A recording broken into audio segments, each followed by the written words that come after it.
நினச்சி பாருங்க, இந்த படம் வந்து 150 ரூபாய் டிக்கெட்ல இருந்து மாறாமல் இவ்வளோ கலெக்ட் பண்ணியிருக்கு. இப்போ சில பெரிய ஹீரோஸ் அந்த பெரிய படங்கள் வரும்போது 1500, 200, 2000 ரூபாய்க்கெல்லாம் டிக்கெட் விற்று அந்த கலெக்ஷன் அப்படி வந்திருக்குன்னா, if you look at it rightfully, ticket ப்ரைஸை நியாயமாக வச்சு, நான் ரஜினி சார் கூட நடித்து 3 முகம் படம் 100 டேஸ்க்காக ஒவ்வொரு ஊர் போகும்போது அது ஒரு ஃப்ரெண்ட்ஸி. ஆனால் அதில் சில்க் ஸ்மிதா இருந்தனால எல்லாரும் சில்க் ஸ்மிதாவை தான் பார்த்தாங்க. நீங்கள் சொன்னீங்க 2 குழந்தைங்க வச்சுக்கிட்டு என் பொண்டாட்டி வந்து எவ்வளோ கஷ்டப்பட்டாங்கன்னு. அந்த மாதிரி உணர்ற எல்லா ஆண்களுக்கும் வெற்றி நிச்சயம். மனைவியும் பிள்ளைங்களும் என்னைக்குமே நீங்க மறக்க கூடாது. இந்த மாதிரி பெண்கள் இருக்கிற வரைக்கும் சமுதாயம் கெட்டு போகாது. நான் அந்த படத்தை வந்து ரொம்ப வாழ்த்திருக்கேன். OG is back.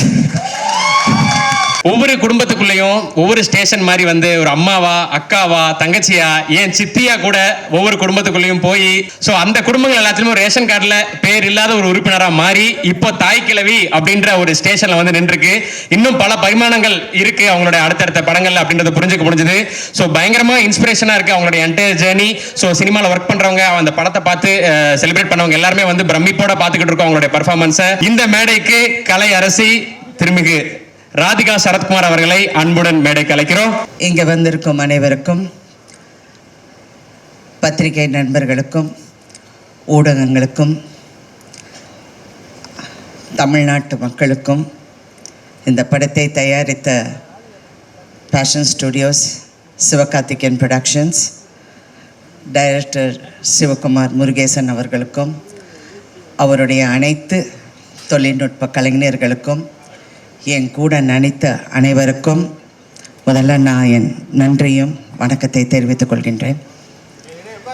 இது வந்து ஒரு சக்ஸஸ் மீட்னா ப்ரெஸ்ஸோட ஒரு சக்ஸஸ் மீட். அண்ட் ஒரு உண்மையான சக்ஸஸை கொண்டாட பெருமையாக இந்த மேடையில் நிற்கிறேன். சினிமா வந்து ஒரு ஃபன்னி பிளேஸ். இப்படியும் இருக்கலாம், அப்படியும் இருக்கலாம், எப்படி வேணாலும் இருக்கலாம். ஆனால் அதோட வெற்றி தோல்வி, அதோட அந்த அந்த சின்ன சின்ன நெளிவு சுழிவுகள் இதெல்லாம் நான் வந்து ரொம்ப வருஷமாக நான் பார்த்து நிறைய கற்றுக்கிட்டேன். பட் ஒன்று நான் எப்பவுமே ஒரு விஷயம் மட்டும் நான் எனக்கு வச்சுருக்கிறது, I don't take anything seriously. எதுவுமே சீரியஸாக எடுத்துக்க மாட்டேன். அப்படியா? சந்தோஷம். நான் இந்த படம் நடிக்கிறப்போ ஆஃப்கோர்ஸ் நான் நிறைய பேசியிருக்கேன், அந்த படத்தை பற்றி சொல்லியிருக்கேன். அப்புறம் இசை வெளியீட்டு விழாவில் நிறைய இவர் பிரசன்னா பற்றி பேசியிருக்கேன், விவேக் பற்றி பேசியிருக்கேன். எல்லாம் நடித்தவங்க எல்லோரும். எனக்கு வருத்தம் என்னென்னா, அந்த ஷூட்டிங்கில் ஒருத்தர்கிட்டையும் நான் ஜாஸ்தி பேசலை. ஏன்னா ஒன்று அந்த வெயிட்டு என் உடம்புல, இன்னொன்று என் கால் வலி தாங்க முடியல. கண்ணை திறந்தேன்னா அழுதுடுவேங்கிற பயத்தில் கண்ணை மூடிக்கிட்டு அப்படியே உட்காந்துட்டு இருப்பேன். அது பாலசரவணன் தான் ஓரளவுக்கு என்கிட்ட பேசுகிறான்னு நினைக்கிறேன். ஏன்னா அவர் என் பக்கத்துலேயே உட்காந்துட்டு இருந்தார். அப்புறம் இவங்களெல்லாம் எனக்கு தெரிஞ்சு கூட எனக்கு அவ்வளோ பேச முடியல. ரேஷலெல்லாம் நான் ரொம்ப அப்ரிஷியேட் பண்ணேன், அப்படி பார்த்துக்கிட்டே இருப்பேன். அப்புறம் இந்த மருமகளாக வந்து அந்த 3 பொண்ணுங்களும், ஐயோப்பா என்ன performance, what is this performance, fantastic. இதில் முக்கியமாக இந்த படத்தை பற்றி பேசணுன்னா, இது ஒரு உண்மையான சக்ஸஸ்ங்கிறத தாண்டி நான் நிறைய எழுதி வச்சேன். இது ஒரு இப்போ பிஸ்னஸில் வந்து ஒரு பெரிய வெற்றியை கணிச்சிருக்கு. எல்லோரும் 50 கோடி 60 கோடின்னு நீங்கள் நினச்சி பாருங்கள். இந்த படம் வந்து 150 ரூபாய் டிக்கெட்டில் இருந்து மாறாமல் இவ்வளோ கலெக்ட் பண்ணியிருக்கு. இப்போ சில பெரிய ஹீரோஸ் அந்த பெரிய படங்கள் வரும்போது 1500, 200, 2000 ரூபாய்க்கெல்லாம் டிக்கெட் விற்று அந்த கலெக்ஷன் அப்படி வந்திருக்குன்னா, if you look at it rightfully, we have done better then everybody else. Ticket ப்ரைஸை நியாயமாக வச்சு பெண்களுக்காக போய் இந்த படத்தை சேர வேண்டும், அவங்கள வந்து கஷ்டப்படுத்தக்கூடாதுன்னு அந்த டிக்கெட் ப்ரைஸ் அப்படியே வச்சு இன்ன வரைக்கும் உண்மையான சக்ஸஸ் அதுதான். ஏன்னா அந்த பிஸ்னஸ் அப்படின்னு பேசணுன்னா இதை நான் சொல்லி தான் ஆகணும். இதில் வந்து டைரக்டரை பற்றி நான் பேசணும். அவர் வந்து அதிகமாக பேச மாட்டார்னா, இன்னைக்கு பரவாயில்ல, மேடையில் கொஞ்சம் நல்லாவே பேசினார். எல்லாருக்கும் நன்றி சொல்லி, உண்மையிலே நீங்கள் எல்லாருமே பிரமாதமாக வேலை பார்த்தீங்க. அண்ட் எஸ்பெஷலி ப்ரொடக்ஷன் சைடில் ஒரு கலையாக இருக்கட்டும், ராகுலாக இருக்கட்டும், கார்த்திகா இருக்கட்டும், யாராக இருக்கட்டும், they really work so well. ஆனால் முக்கியமாக இதில் சிவகார்த்திகேயனை நான் என்ன சொல்கிறேன்னா, என்ன கேட்டாலும் அவருக்கு தெரியும், அப்டேட்லேயே இருக்கார். ப்ரொடியூசர்னால் இப்படி இருக்கணும். ஏன்னா நான் ஒரு ப்ரொடியூசர்னால I can understand and I appreciated that quality in you. He was updated about everything. என்கிட்ட சொல்லாரு, நீங்கள் அந்த சீனில் நடந்து வரீங்க பாருங்க. எனக்கு என்ன நடந்து வரேன் பற்றியே பேசுகிறாரு, என்ன இது நடந்து வருதுன்னு நான் நினச்சிக்கிட்டு இருந்தேன். படம் தியேட்டரில் பார்க்கும்போது தான் எனக்கு தெரிஞ்சது. ஆனால் இதில் ஒரு பெரிய உண்மை வந்து மதிப்புக்குரிய கமல்ஹாசன் அவர்கள் சொன்னார், ராதிகா இந்த படம் ஜெயிக்கணும். இது ஏன் ஜெயிக்கணும் அப்படிங்கிறதுக்கு அவர் ஒரு காரணம் சொன்னார். இந்த படம் வெளிவந்து இந்த படம் ஓடலைன்னா எல்லாரும் ராதிகாவை பற்றி பேசுவாங்க. நீ நல்லா நடிச்சிருக்க, பிரமாதமாக நடிச்சிருக்கேங்கிறது நான் படம் வரதுக்கு முன்னாடியே நானே சொல்லிட்டேன். ஆனால் இந்த படம் ஜெயிச்சா சிவகுமார் முருகேசன் வந்து ஜெயிக்கணும், அவர் கூட இருக்கிற அத்தனை பேரும் ஜெயிக்கணும். மியூசிக்கில் இருந்து, கேமராவில் இருந்து, அதுவும் அதில் நடித்த ஒவ்வொரு கதாபாத்திரமும் ஜெயிக்கணும். அதுக்காக இந்த படம் ஓடணும்னு சொன்னார். சிவா உங்ககிட்டயும் அதை சொன்னாரா? சொன்னார். I really thought it is true. ஏன்னா ஒரு காலகட்டத்திலையும் ஒரு டைரக்டர் வந்து சினிமாவை மாற்றுவாங்க. ஒரு மதிப்புக்குரிய ஸ்ரீதர் அவர்கள் வந்தார், பாலச்சந்தர் சார் அவர்கள் வந்தார், அப்புறம் பாரதி ராஜா, என் குரு பாரதி ராஜா அவர்கள் வந்தார். எல்லாரும் சொன்னார் பாரதி ராஜா போல் அவர்னு. பாரதி ராஜா அவர்களுக்கு ஒரு தனி பாணி. ஆனால் Sivakumar is going to create அவருடைய தனி பாணி. அதிகம் பேச மாட்டேன். நான் நினைப்பேன், இந்த சின்ன பையனுக்கு எப்படி இவ்வளோ ஒரு தாட் ப்ராசஸ் இருக்குது அப்படின்னு நான் அடிக்கடி யூஸ்வலி நான் ஸ்டடி ரொம்ப அது இன்ன வரைக்கும் எனக்கு அது ஒரு ஃபேசினேஷனாகவே இருக்குது. எப்படி வந்து, ஏன்னா நான் ஒவ்வொரு முறை அந்த தியேட்டரில் நின்று படம் பார்க்கும்போது பெண்கள் ஐடென்டிஃபை பண்ணுறாங்க. ஒவ்வொரு பெண்ணை எவ்வளோ சந்தோஷமாக இருக்குது தெரியுங்களா? தியேட்டருக்காரங்க எல்லாம் எவ்வளோ சந்தோஷப்படுறாங்க. மேடம் கூட்டம் வருது மேடம், தியேட்டருக்கு பாருங்கள் எப்படி கூட்டம் வருதுன்னு. எல்லா பெண்களும் அந்த ஒவ்வொரு வசனத்துக்கும், வெறும் பெண்கள் மட்டும் இல்லை, ஹஸ்பண்டும் கூட்டி வராங்க, எல்லாரையும் பிள்ளைங்களை கூட்டிகிட்டு வராங்க, எல்லாரும் அதை ரசிக்க போகுது. உண்மையிலே என்னுடைய இவ்வளோ நாள் கலை பயணத்தில் இது நான் பார்க்க கிடைச்சது எனக்கு ஒரு பெரிய பாக்கியம்னு நான் நினைக்கிறேன். ஏன்னா நான் நிறைய பார்த்துட்டேன். நான் ரஜினி சார் கூட நடித்து 3 முகம் படம் 100 டேஸ்க்காக ஒவ்வொரு ஊருக்கு போகும்போது அது ஒரு ஃப்ரெண்ட்ஸி. ஆனால் அதில் சில்க் ஸ்மிதா இருந்தனால எல்லாரும் சில்க் ஸ்மிதாவை தான் பார்த்தாங்க. நான் சைடில் இருந்தேன். பட் ஓகே, அதெல்லாம் சும்மா ஜோக். ஐயோ, எது சொன்னாலும் ஜோக்காக கூட சொன்னாலும் யோசிக்க வேண்டியதாக இருக்குது. தெரியாமல் சிவகுமார் என் பின்னாடி சிரித்தார். அது மாதிரி இப்போ இந்த படத்தை பார்க்கும்போது நான் சித்திக்கு அப்புறம் நிறைய பெண்களோட ஒரு ரிஃப்ளெக்ஷனை பார்த்தேன் சொசைட்டியில். நான் சீரியல் எடுக்கும் போது நான் அப்படி தான் நினச்சேன். பட் இதில் டைரக்டர்கிட்ட எனக்கு பிடிச்சது கேரக்டர் பில்டிங். அந்த கேரக்டர்ஸை எப்படி பில்ட் பண்ணணும், அந்த கேரக்டரை எப்படி நம்ம கொண்டு போய் சேர்க்கணும் இங்கிறது அவ்வளோ ஒரு திறமை. அதாவது நீங்கள் பாரதி ராஜா ஒப்பிட்டு நிறைய பேர் சொன்னாங்க, அவர் வந்து தனி கேட்டகரி. அவர் சினிமாவை வந்து ஒரு புரட்சி பண்ணார். கண்டிப்பாக சிவகுமார் நீங்கள் அந்த புரட்சியை நீங்கள் வந்து கடைப்பிடிச்சு கடைசி வரைக்கும் அந்த புரட்சியை நீங்கள் வந்து அதனால தான் நான் உங்கள் செய்யோனை பற்றி திருப்பி நான் பேசுகிறேன். சிவா கரெக்டாக பண்ணுங்கள். அதாவது சிவான்னு உங்களை அவரையும் சொல்கிறேன் சிவான்னு. பட் அவரை நான் இப்போ எஸ்கேன்னு கூப்பிட்றேன். SK1 SK2 இருக்காங்க என் லைஃப்பில். ஒன்று என் ஹஸ்பண்ட் சரத்குமார், இன்னொன்று producer Sivakarthikeyan and actor. So 2 SKs who have changed my life also. ஏன்னா அவர் தான் என்னை வற்புறுத்தி இந்த படத்தை பண்ண சொன்னார். பண்ணியே ஆகணும்னு. நான் முடியவே முடியாதுன்னு. இப்போ உங்களுக்கு தெரியுதா, நேற்றே நான் 6 கதை கேட்டேன். எல்லாமே கிழவி கேரக்டர் வந்து சொன்னாங்க. நான் அப்படியே பார்க்குறேன். அப்புறம் வேற அப்படின்னு முன்னையாவது மதர் கேரக்டர் சொன்னாங்க, இப்போ கிழவி வரைக்கும் போயிட்டாங்க. யோ ஸ்டாப் அப்படின்னு சொல்லி. அதனால் உங்களுக்கு அந்த உங்களுக்கு தெலுங்கு பேசுகிறேன், தெலுங்குலேருந்து ஹைதராபாத்தில் ஷூட்டிங்னால ஆட்டோமேட்டிக். அதனால் உங்களுக்கு அந்த ஒரு ரெஸ்பான்சிபிலிட்டி இருக்குது. அடுத்த படத்தில் நம்ம ஈக்குவலாக செய்கிறோம். Okay okay, thank you. Anyway, so உங்களை பற்றி நான் நிறையா சொல்லிட்டேன். ஆனால் இன்றைக்கி இந்த படத்தை நான் வந்து தியேட்டர்ஸில் பார்க்கும்போது ஹீரோயினாக நான் பயணித்து இந்த 48 வருஷத்தில் நான் கற்றுக்கிட்டது வந்து எல்லா பெண்களையும் நான் பார்ப்பேன், எல்லா ஹீரோயின்ஸ் கூடயும் நான் நெருக்கமாக பழகுவேன். எல்லாரும் எனக்கு ஃப்ரெண்ட்ஸு. எல்லாரையும் பார்க்கும்போது அவங்களுக்குள்ள ஒரு பயம் எப்போவுமே இருக்கும்.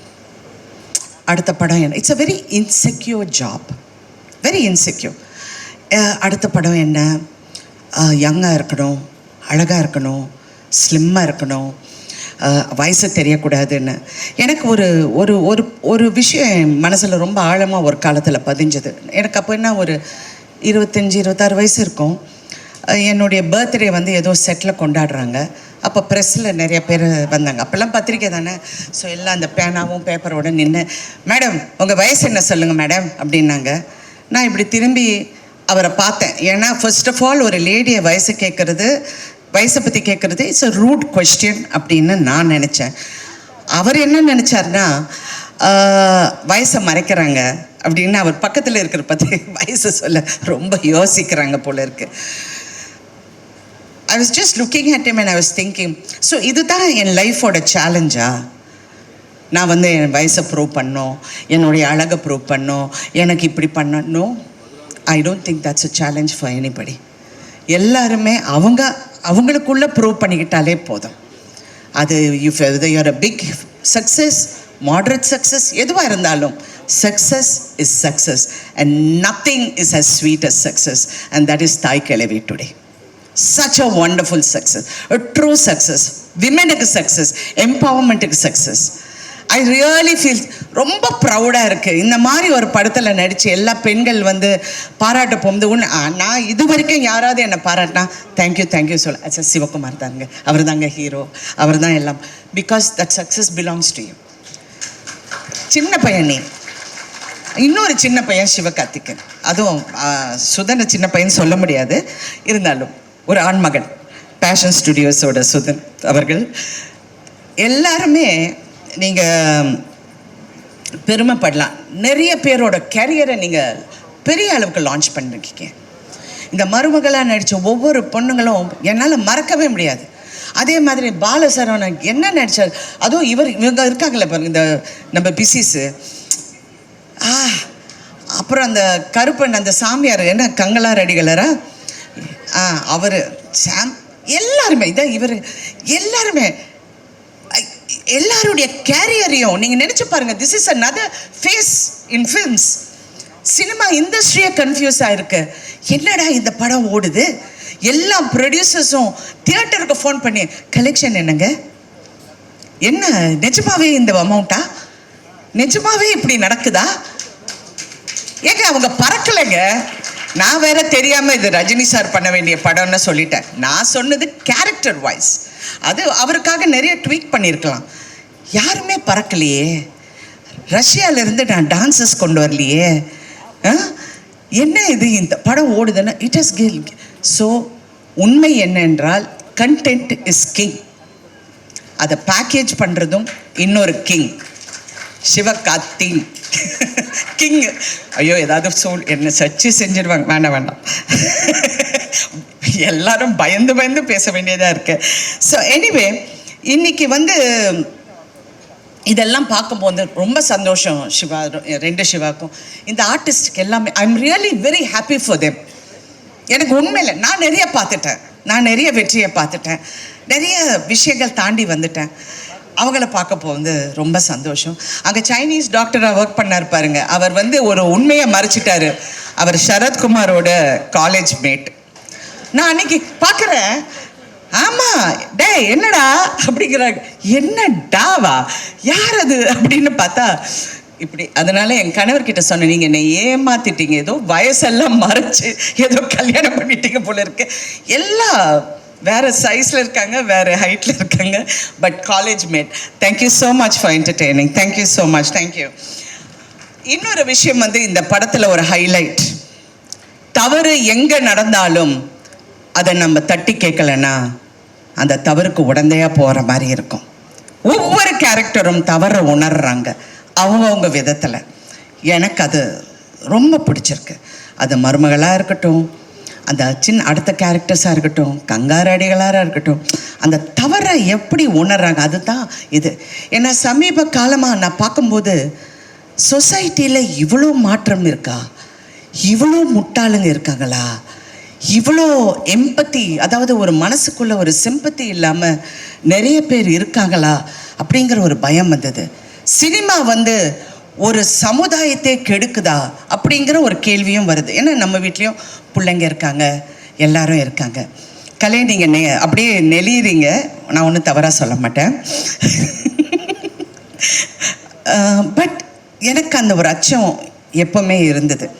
ஆனால் இந்த படத்தை பார்க்க போகும்போது பெண்களின் குரலை கேட்கும் ஆண்கள், அந்த குரலை நல்ல உறக்க சொல்கிற இளம் ஆண்கள் இருக்கும்போது இந்த சமுதாயம் என்னைக்குமே கெடாது. It is a truth. ஏன்னா பயமாக இருக்குது. ஒவ்வொரு பேசுறது, சில பிள்ளைங்க பேசுகிறத பார்த்தா எனக்கு வயிறெல்லாம், ஐயோ இவங்கெல்லாம் வீட்டில் போய் எப்படி இருக்காங்க அந்த மாதிரியெல்லாம் நினைக்க தோணுது. But no.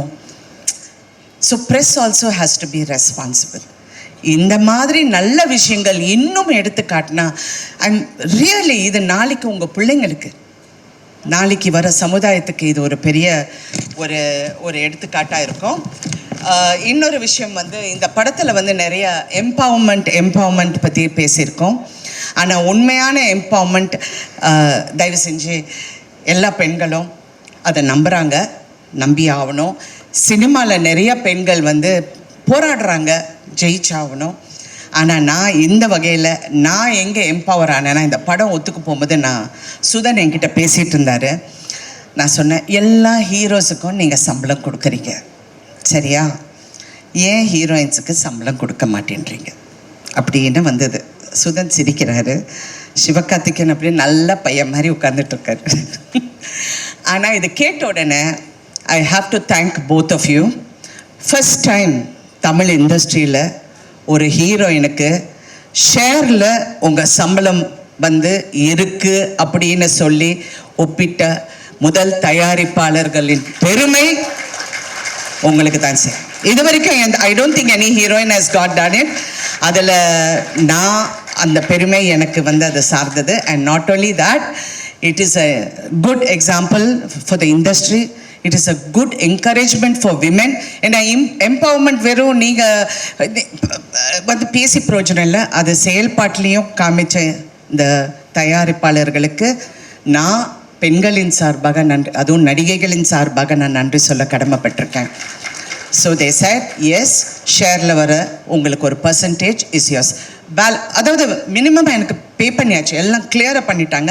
இருந்தாலும் ஷேரில் சொன்னோன்னு ஐ எம் வெரி ஹாப்பி. ஏன்னா படம் ஓட ஓட இன்னும் happy. It's not for the money, it's really not for the money. It is for that feeling of being yes we can do it. Believe in your self. I love that.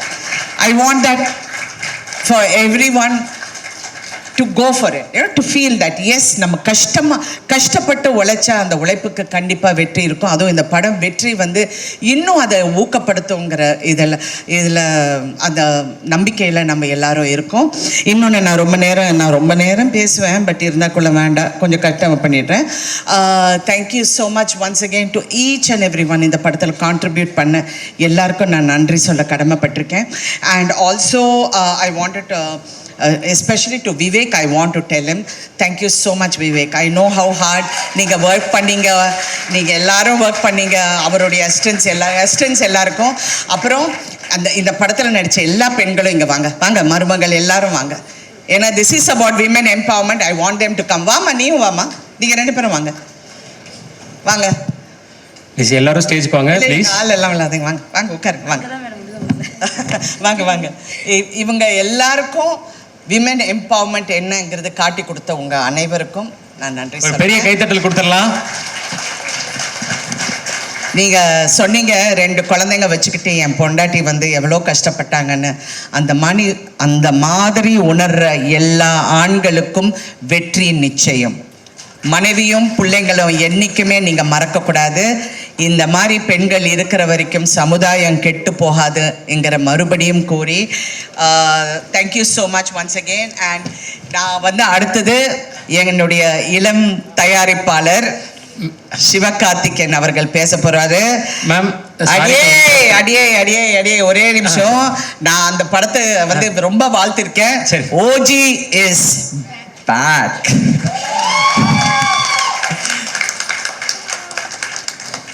Ma'am இப்போ அண்ணன் மேடைக்கு வந்துட்டாரு. இப்போ இன்னொரு முக்கியமான நபர் உங்களை பார்க்க வந்திருக்காங்க. அதனால தான் நடுவில் இன்டர்ப்ட் பண்ணேன். அவரையும் கூப்பிட்டுலாமா மேம்? அண்ணன் கூப்பிட்டுலாமா? ஸோ ஒரு சர்ப்ரைஸ் கெஸ்ட்டு